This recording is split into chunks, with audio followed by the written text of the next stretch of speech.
এই মিটিংটা আমাদের আরো অনেক আগেই প্রয়োজন ছিল।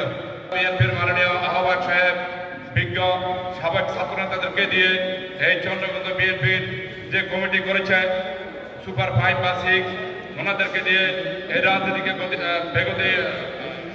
রাজনীতির আরো সভা হচ্ছে 5 তারিখের পরে। এই মত বিনিময় সভা হলে আমরা করেছেন ওনাদের পরামর্শ এবং আন্তরিকতা দিচ্ছেন। আপনারা সবাই সাবেক ছাত্রনেতা, দীর্ঘ সময় আপনাদের রাজনীতির অনেকের বয়স আজকে 37-38 বছর হয়ে গেছে এবং আপনারা আজকে কমিটমেন্ট করতে হবে। আপনারা আজকে যেই পথে আমাদেরকে দিক নির্দেশনা দিচ্ছেন আপনারা আপনাদের এই দিক নির্দেশনা মোতাবেক শেষ পর্যন্ত থাকবেন। এই কমিটমেন্ট আপনারা যারা থানা বিএনপি নেতৃবৃন্দ আছেন আমরা আপনাদের কাছ থেকে এই প্রত্যাশা করছি। এবং সংগ্রামী সুধীবৃন্দু, যদি এই থানা বিএনপি আমাদেরকে সর্বাত্মক সহযোগিতা করে এবং গণতান্ত্রিক উপায়ে যদি ওয়ার্ড কমিটি হয়, ইউনিয়ন কমিটি হয়, তাহলে হয়তো আমরা যারা দীর্ঘদিন রাজনীতি করেছি দলের দায়িত্ব না পেলেও আমাদের কিছু বলার থাকবে না। কারণ হয়তো আমরা অনেকেই কর্মীদের কাছাকাছি যেতে পারে নাই, অনেক দলের সাধারণ সমর্থক যারা তাদের কাছাকাছি যেতে পারে নাই, তখন আমরা মনে করব এটা আমাদের ব্যর্থতার কারণে আমরা হয়তো দায়িত্ব পাই নাই। কিন্তু যদি আপনাদের কোনো স্বজনপ্রীতি, কোনো ভালোবাসার কারণ গাম দিয়ে মাঠে রাজনীতি করেছে তাদেরকে যদি তাদের চাওয়াকে যদি আপনারা ভুলণ্ঠিত করেন আপনারা আল্লাহর কাছে দায়ী থাকবেন। এবং আপনার রহমতুল্লাহি ওয়া বারাকাতুহু।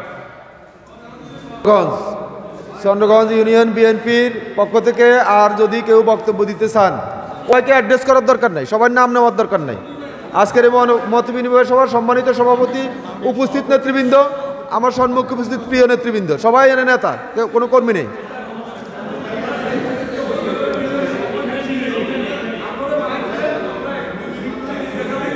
বক্তব্য রাখবেন সদস্য জনাব মোহাম্মদ সুলাইমান।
রহমান বলেছেন, মিছিলের শেষ প্রান্তে যে লোকটি থাকবে তার পরিচয় রাজনীতি ময়দানে থাকবে।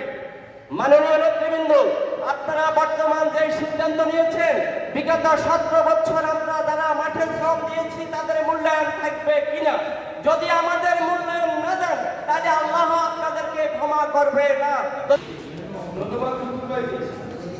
আপনারা যারা মাঠে কাজ করেছে অবশ্যই আমাদের তৃণমূলের নেতা কর্মীরা ভোটের মাধ্যমে আপনাদেরকে মূল্যায়ন করবেন, ঐক্য পূরণ করে ভোট দিয়ে বানাবে। নেতৃবৃন্দ কাউকে বানায় যাওয়ার সুযোগ নেই।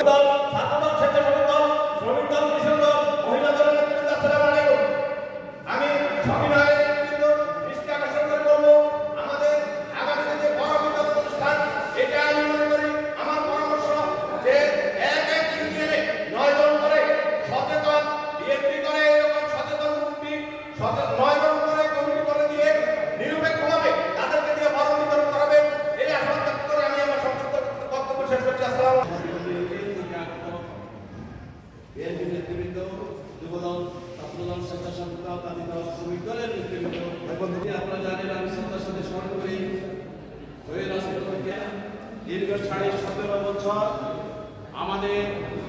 যে কোনো ইউনিয়নে, বিশেষ করে আমাদের দক্ষিণপাড়া ইউনিয়নে একটি ওয়ার্ডেও আমরা কোনো একটি আলোচনা সভা করতে পারি না।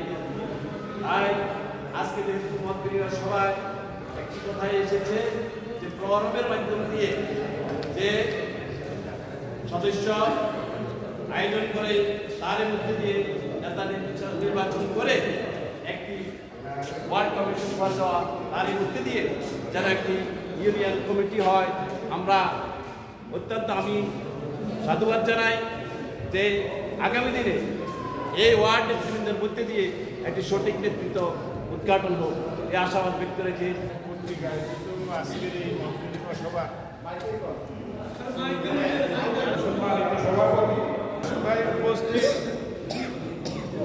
চন্দ্রগঞ্জ থানা বিএনপি সিনিয়র আহ্বায়কবৃন্দ, বিগত 2 বছর আগে আমাদের একটা কমিটি দেওয়া হয়েছে চন্দ্রগঞ্জ বিএনপির আহ্বায়ক কমিটি, কিন্তু বিভিন্ন কারণে বিগত ফ্যাসিস্ট সরকারের অত্যাচার নির্যাতনের কারণে আমরা চন্দ্রগঞ্জ থানা বিএনপি বৈঠক করতে পারি, নেতৃবৃন্দ আয়োজন করতে পারেন নাই।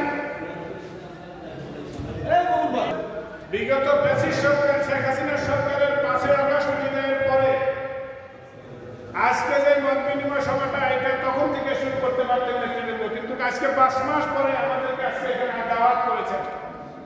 আমরা অত্যন্ত ব্যথিত এবং দুঃখিত।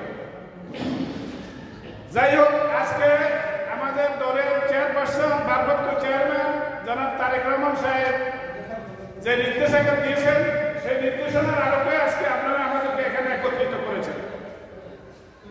আপনারা জানেন বিগত 17-18টি বছর এই রাজপথে এই স্বৈরশাসন বিরুদ্ধে আন্দোলন করতে গিয়ে আমাদের অনেককে আমরা হারিয়েছি।